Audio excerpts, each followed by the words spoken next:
Hello साथियों, नमस्कार। एक ऑनलाइन क्लास में आपका हार्दिक स्वागत है। मैं जय सर आप लोगों को भी साथियों टीजीटी पीजीटी आर्ट यानी कला से संबंधित साथियों महत्वपूर्ण वीडियो पे प्रश्न लेके आए हैं। साथियों जो वीडियो है आज का जो 20 का हम लोग डोज देखते हैं ना, 20 का जो डोज देखते हैं शाम को 6 से 7 बजे के बीच में। तो इसका आज जो सेट होगा साथियों 56 होगा। कितना होगा?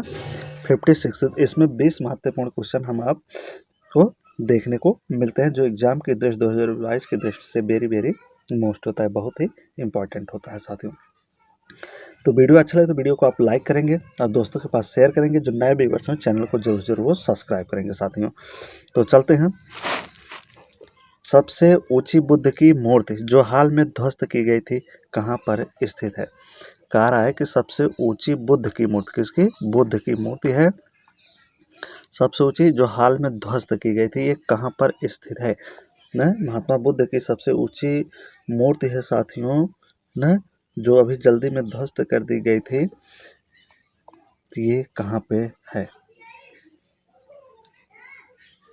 तो पीजीटी परीक्षा 2003 में साथियों ये प्रश्न पूछे गए थे, 23 के अकॉर्डिंग है ये। तो यहाँ पे आपको काबुल है, कुंदुल है, बमियान है या कैंसर है।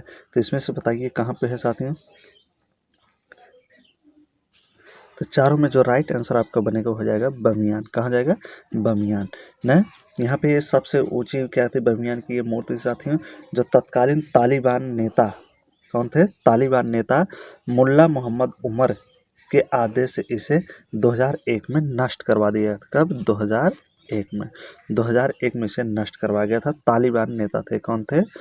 तालिबान नेता मुल्ला दाऊद या मुल्ला मोहम्मद के नेतृत्व में इसे 2001 में नष्ट करवा दिया गया था। अगला है आपका, किस वेद में चमड़े पर अग्नि के देवता का चित्र उल्लेख है? कौन सा एक वेद है जिसमें चमड़े पर न अग्नि देवता के चित्र उल्लेख हैं?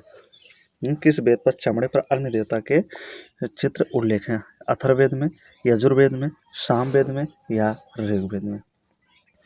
तो किस वेद में साथियों चमड़े पर अग्नि देवता का चित्र दिखाया गया है बना हुआ? तो ये आपका मिला है ऋग्वेद, जो सबसे प्राचीन वेद, चारों वेदों में सबसे प्राचीन वेद जो ऋग्वेद है। तो ऋग्वेद में ही अग्नि देवता का चित्र दिखाया गया है चमड़े पर। किस पे? चमड़े पर।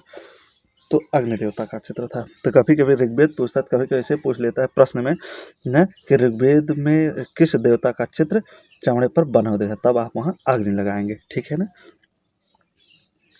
तो अगला प्रश्न है आपका, अगला जो है प्रश्न थोड़ा घूम गया है साइड से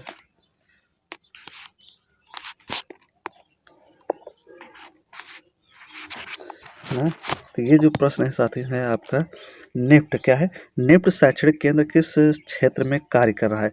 जो निफ्ट एक शैक्षणिक केंद्र है साथियों, क्षेत्र है, किस कार्य पर कर रहा है न? तो निफ्ट शैक्षणिक केंद्र किस क्षेत्र में कार्य कर रहा है? तो ललित कला प्रशिक्षण के लिए, हस्त कौशल के लिए या फैशन तकनीक के लिए या सिरेमिक के लिए?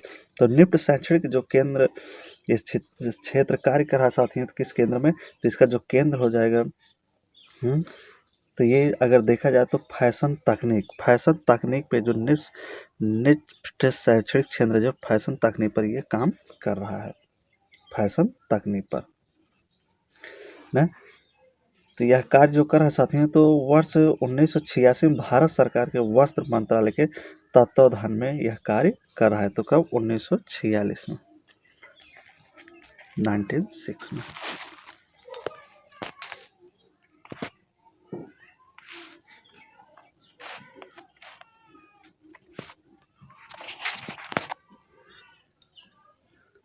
तो अगला प्रश्न है आपका, लेटेक्स का प्रयोग किया जाता है ना। तो लेटेक्स का प्रयोग किया जाता है। तो लेटेक्स का साथियों प्रयोग कहाँ किया जाता है?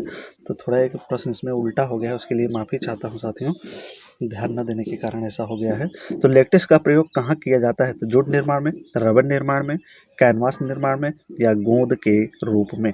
तो लेटेक्स का प्रयोग कहाँ किया जाता है? तो किस प्रयोग में लेटेक्स का प्रयोग किया जाता है साथियों? तो ये रबड़ के निर्माण में लेटेक्स का प्रयोग किया जाता है। अगला है आपका, पोंत द गाम क्या है? पोंत द, महत्वपूर्ण क्वेश्चन आपको मिलता है 2022 की दृष्टि से साथियों। ये जो प्रश्न होते हैं प्रीवियस ईयर के प्रश्न होते हैं, प्रीवियस ईयर के प्रश्न हैं और 2022 में उम्मीद होती है कि ये निश्चित एग्जाम हॉल में आपको दिखाई देंगे, तो इसलिए कराया जाता है। दृश्य चित्र, गुफाएं, मूर्त या रेखांकन। पोंत द गाम क्या है? तो पोंत द गाम का जो संबंध किससे हो जाएगा इसमें से? तो गुफाएं, गुफाओं को ही पोंत द गाम कहा जाता है साथ में। तो फ्रांस के तो दक्षिण पश्चिम स्थित जो गुफाएं हैं इन्हीं को पोंत द गाम कहा जाता है। जो फ्रांस के दक्षिण पश्चिम की जो गुफाएं होती हैं फ्रांस की, न दक्षिण और पश्चिम गुफा को ही, और पश्चिम गुफा पे आते हैं तो इन्हीं को ही पोंत द गाम का एक प्रकार की गुफा होती है। बेबीलोन के प्रसिद्ध झूलते हुए बाग किसने बनवाया? बेबीलोन के प्रसिद्ध झूलते हुए बाग को किसने बनवाया था? हम्मुराबी, नोबोपोलासर, मुरसिलिस या नेबूखदनेस्जार। तो बेबीलोन के प्रसिद्ध झूलते हुए बाग को किसने बनवाया था? तो चारों ऑप्शन आपके बीच में है। यहाँ पे आप हमारे आंसर बताने से पहले आप कमेंट करके बताएंगे कौन सा राइट आंसर है। अब 20 क्वेश्चन में से आप बताएंगे कितना क्वेश्चन आपका सही जा रहा है। तो काफ़ी लोग जो भाई बहन कमेंट करके बताते हैं तो उनका स्कोर मैं बेस्ट देख रहा हूँ, अच्छा देख रहा हूँ। ठीक है, किसी का 50 में 50 है ना, जो 50 में 50 वाला डोज चलता है तो 50 में 50 आ रहा है, किसी का 48, किसी का 49, किसी का 30 बन रहा है। तो 20 के डोज में भी मैं देख रहा हूँ किसी का 18 है, किसी को 19 है, किसी का 17 है, तो किसी का 20 में से 20 है। तो बहुत अच्छा आप लोगों का रिस्पांस साथियों देखने को मिल रहा है। तो ऐसे ही बने रहिए, निश्चित ही सफलता मिलेगी। जब आप पसीने बहाएंगे तो निश्चित सफलता मिलेगी, मेहनत करेंगे तो। यहाँ पे नेबूखदनेस्सर हो जाएगा। अगला है, किस प्राचीन काल की वास चित्रकला प्रसिद्ध है? तो कमेंट देखकर आप लोगों को बहुत हर्ष होता है, बहुत खुशी होती है साथियों कि आप लोग कमेंट किए और इतना क्वेश्चन आप लोगों को सही हुआ है। तो ग्रीक, मिस्र, असीरिया, चीन, किस प्राचीन कला की वास चित्रकला प्रसिद्ध है? कैसी वास चित्रकला पूछ रहा प्रसिद्ध है? इन चारों में से देखिए, तो वास चित्रकला प्रसिद्ध है तो कहाँ की? ग्रीक्स की। ये जो ग्रीक है, ग्रीक की जो वास चित्रकला है ये प्रसिद्ध है साथियों ना। ग्रीक पेंटिंग का एक विशेष रूप होता है, इस चित्रकला में फूलदान का अप्रतिम चित्रण प्राप्त होता है। तो किसका? फूलदान का। ग्रीस में देखा जाए तो फूलदान का जो है अप्रतिम चित्रण प्रस्तुत होता है साथियों। हर्मीज एवं डायonysius के मूर्तिकार कौन है? हर्मीज एवं डायonysius से दो चित्र अलग अलग हैं ना, तो इसके मूर्तिकार कौन है? प्रोजेक्टाइलिस हैं, पॉलीक्लिटस हैं, लिपिस हैं या फ्रीडियास हैं। तो हर्मीज एवं डायonysius के मूर्तिकार कौन है? तो चारों ऑप्शन आप लोगों के सामने, तो चारों में से आप कमेंट करके बताएंगे यहाँ पे राइट आंसर क्या बन रहा है। तो यहाँ पे बन रहा है प्रोजेक्टाइलिस। तो आपका फर्स्ट आंसर आपका करेक्ट हो रहा है साथियों। हर्मीज एवं डायonysius के जो मूर्तिकार थे प्रोजेक्टाइलिस थे। अगला है, प्रसिद्ध समकालीन कलाकार अमित अम्बालाल क्या कर रहा है? प्रसिद्ध समकालीन कलाकार अमित अम्बालाल कहाँ से थे? लखनऊ से थे, दिल्ली से हैं, कलकत्ता से हैं या अहमदाबाद से हैं? तो अमित अम्बालाल का संबंध कहाँ से है साथियों? ये कहाँ के रहने वाले थे अमित अम्बालाल? इनका जन्म देखा जाए तो 1943 में था। कब था? 1943 में। अमित अम्बालाल का जो जन्म था 1943 में। तो कहाँ हुआ था साथियों? तो अहमदाबाद में। कहाँ हुआ था? तो अहमदाबाद में। तो राइट आंसर आपका जो डी है ये आपका करेक्ट हो जाएगा। 1943 में अहमदाबाद में हुआ था, गुजरात में। Sir J School of Art Mumbai के प्रथम प्रिंसिपल कौन थे? Sir J School of art किसका? मुंबई का। प्रथम प्रिंसिपल की बात करें, प्रथम प्रिंसिपल कौन थे? E.V. Havell, Baburao Sadwelkar, Lockwood Kipling या इनमें से कोई नहीं। तो Sir J School of Art Mumbai के प्रथम प्रिंसिपल कौन थे साथियों? तो प्रथम प्रिंसिपल की बात कर रहा है तो यहाँ पे कौन हो जाएंगे साथियों? है तो यहाँ पे जो जे स्कूल ऑफ आर्ट मुंबई की जो प्रिंसिपल थे साथियों थे लॉकवुड किपलिंग थे। कौन थे? तो लॉकवुड किपलिंग थे। तो इसकी जो स्थापना हुई थी साथियों तो 1857 में हुई थी। इसकी स्थापना कब हुई थी? 1857 ईस्वी को हुई थी। इसके संस्थापक विलियम जेरी थे। कौन थे? विलियम। इसके संस्थापक जो थे विलियम जेरी थे। कौन थे साथियों? विलियम जेरी थे इसके संस्थापक 1857 में। अगला है, लाफिर के अनुसार भारत में चित्रकला का जन्म हुआ। तो आप उम्मीद है कि आप नोट डाउन भी करें, कापी पेन लेके बैठे भी होंगे साथियों। तो जो प्रश्न आपको अच्छा लगे, इंपॉर्टेंट लगे, वैसे तो एग्जाम्स में सभी प्रीवियस ईयर के ही क्वेश्चन हैं, तो आप उनको नोट डाउन करते चलिए। लाफिर के अनुसार भारत चित्रकला का जन्म हुआ था ना भारत में चित्रकला का जन्म हुआ, भारत की बात कर रहा है। लाफिर में सब भारत में चित्रकला का जन्म कब हुआ? दरबारों से हुआ था, समाज से हुआ था, युद्धों से या वेदों से? तो लाफिर के अनुसार भारत में चित्रकला का जन्म कैसे हुआ, कहाँ से हुआ? तो देखा जाए साथियों, लाफिर के अनुसार जो भारत में चित्रकला का सबसे पहले जन्म देखा जाता है साथियों, तो ये किससे हुआ था? तो दरबारों से। किससे हुआ था? दरबारों से। यहाँ राइट आंसर आपका फर्स्ट हो जाएगा, दरबारों से। अगला है 1610 से लेकर 1620 ईस्वी के मध्य गोलकुंडा में, कहाँ पे? गोलकुंडा में कौन सी सचित्र पोथी का चित्र हुआ था, चित्रित की गई थी? नुजूम अल उलूम, तारिफ हुसैन शाही, दीवान हाफिज या रजनामा? 1610 से 1620 में गोलकुंडा में कौन सी सचित्र पोथी का चित्रण हुआ था साथियों? यही पूछ रहा है प्रश्न। तो देखिए यहाँ पे बताइए, कमेंट करिए। तो क्या हो जाएगा यहाँ पे?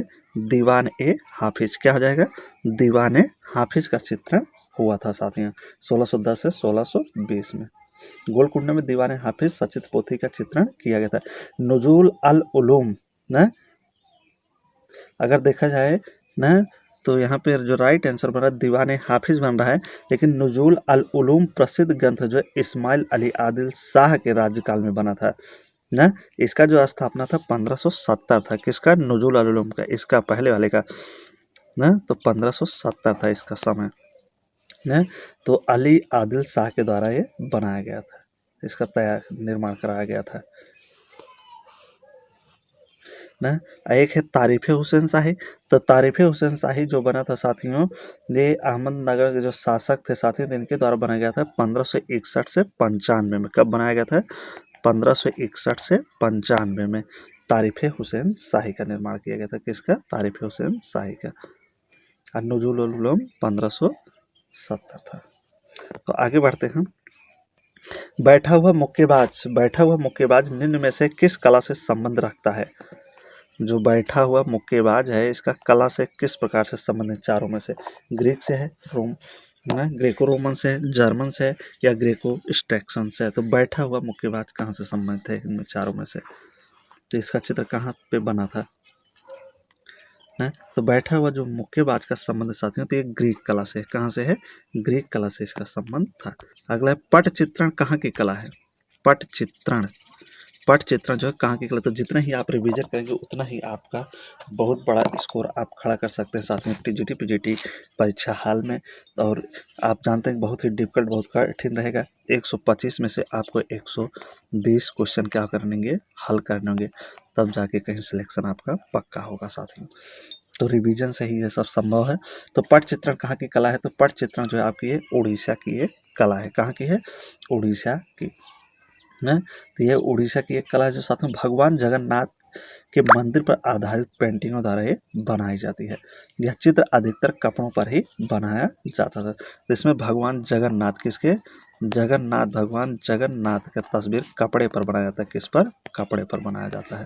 तो उड़ीसा की एक लोक कला है। प्रागैतिहासिक चित्रों के विषय क्या हैं? जो प्रागैतिहासिक चित्र इनके विषय क्या हैं साथियों? पशु हैं, मानव हैं, पक्षी हैं या पशु मानव पक्षी दोनों हैं? तो जो प्रागैतिहासिक चित्रों के विषय हैं ये क्या हैं? तो क्या आ जाएंगे प्रागैतिहासिक चित्रों के विषय? तो प्रागैतिहासिक चित्रों के जो विषय हैं साथियों, तो ये पशु और मानव, पशु मानव पक्षी दोनों हो जाएंगे यहाँ पे। अगला है नाचती हुई लड़की। क्या कह रहा है? नाचती हुई लड़की, दाढ़ी वाले सिर ना, नाचती हुई लड़की हो गया एक, दाढ़ी वाले सिर, ये प्रसिद्ध सिंधु घाटी के कला अवशेष हैं। तो ये कहाँ से मिले हुए हैं साथियों? तो मोहनजोदड़ो से मिले हुए हैं, लोथल से, धौलावीरा से या मोटेरा से? तो नाचती हुई लड़की, दाढ़ी वाले सिर वाले व्यक्ति ये कहाँ से मिले थे? तो कहाँ इनका चित्रण हुआ है? तो इनका जो चित्रण हमें देखने को मिलता है कहाँ मिलता है? तो मोहनजोदड़ो से। कहाँ से? ये मोहनजोदड़ो से प्राप्त हुई थी। अगला है आपका शिव विवाह से संबंधित। क्या करा है? शिव विवाह से संबंधित दृश्य का गुफा, शिव विवाह से संबंधित दृश्य गुफा चित्र कहाँ से प्राप्त हुआ है? तो अजंता गुफा से, जहाँ शिव विवाह हुआ है, एलोरा गुफा से मिला है शिव विवाह चित्र, सितनवासर गुफा से या बादामी गुफा से? तो किस गुफा से साथियों शिव विवाह संबंधित चित्र देखने को मिलते हैं? तो चारों में से देखिए राइट आंसर आपका क्या बनेगा। तो यहाँ पे जो राइट आंसर बनेगा बादामी, कहाँ से, बादामी गुफा से मिला है, जिसकी खोज किसने किया था, स्टेला कैम्ब्रस ने किया था। स्टेला कैम्ब्रस ने इसकी खोज की थी, स्टेला कैम्ब्रस ने। और स्टेला कैम्ब्रस ने शिव विवाह को बादामी गुफा से संबंधित बताया है। सावन सिंह का उपनाम क्या है साथियों, जो सावन सिंह है इनका उपनाम क्या था, श्री रणछोड़जी, सूरध्वज मूलराज, गोरध्वज निहालचंद या नागरी दास। तो सावन सिंह का उपनाम क्या था, तो सावन सिंह का उपनाम क्या हो जाएगा साथियों, इनका जो उपनाम होगा सावन सिंह का वो था नागरी दास। क्या था, नागरी दास। तो इन्हें नागरी दास के नाम से भी जाना जाता था सावन सिंह के। बनी ठनी का चित्रण इन्हीं के समय में चित्रित किया गया था मोरध्वज निहालचंद द्वारा। अगला है when Champa group up. When Champa group up इस श्रृंखला के चित्रकार कौन है ना। व्हेन चंपा जो है एक व्हेन चंपा ग्रुप अप एक श्रृंखला है, तो इसके रचनाकार कौन है, के.जी. सुब्रमण्यम है, सुदर्शन शेट्टी है, माधवी पारेख है या नीलिमा शेख है। तो व्हेन चंपा ग्रुप ऑफ इस श्रृंखला के रचनाकार कौन है साथियों। तो चारों में से देखिए आप बताइए, तो राइट आंसर यहाँ पे क्या बनेगा आपका,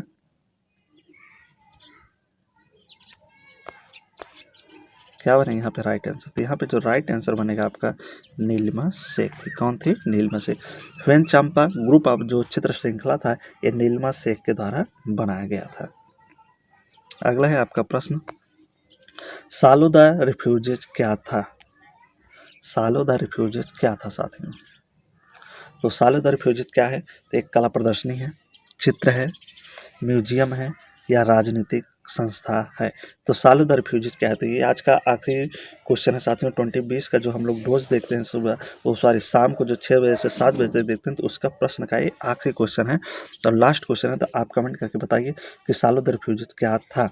तो सालो द रिफ्यूजीज अगर देखा जाए साथियों, तो यह एक प्रकार का क्या था, कला प्रदर्शनी था। क्या था, कला प्रदर्शनी था सालो द रिफ्यूजी। तो ये रहे साथियों आज के 20 मोस्ट इंपॉर्टेंट क्वेश्चन 2022 की दृष्टि से वेरी वेरी मोस्ट थे आपके लिए, बहुत ही हेल्पफुल साबित होंगे आपको ये परीक्षा हाल में, क्योंकि ये प्रीवियस ईयर से क्वेश्चन है साथियों। जो आज तक प्रश्न पूछे गए हैं साथियों टीजीटी पीजीटी में, वही सब क्वेश्चन आपके बीच ये कराए जा रहे हैं। तो इसलिए उम्मीद बनते हैं कि इस तरीके से प्रश्न फिर आता है, रिवीजन के तौर पर प्रश्न फिर रिपीट होता है साथियों। तो आप जितना रिवीजन करेंगे, जितना सिलेबस आप पढ़ चुके हैं सबका रिवीजन करते ही निश्चित ही सफलता मिलेगी, निश्चित ही आपका सपना पूरा होगा। ये चैनल आपका है, चैनल को आपको आगे बढ़ाना है। वीडियो अच्छा लगे तो वीडियो को आप लाइक करेंगे, और उम्मीद है कि आप स्वस्थ होंगे, मस्त होंगे, अच्छे होंगे, आपका दिन अच्छे तरीके से बीत रहा होगा, पढ़ाई में मन लगाए रहिए साथियों। थोड़ा आप निराशा करेंगे तो गड़बड़ हो जाएंगे, तो दिक्कतों का सामना करना पड़ेगा। तो इसलिए और डट के मेहनत करिए। तो दीजिए इजाज़त, जब तक नेक्स्ट वीडियो लेकर आएंगे आपके बीच, तब तक के लिए बहुत बहुत धन्यवाद।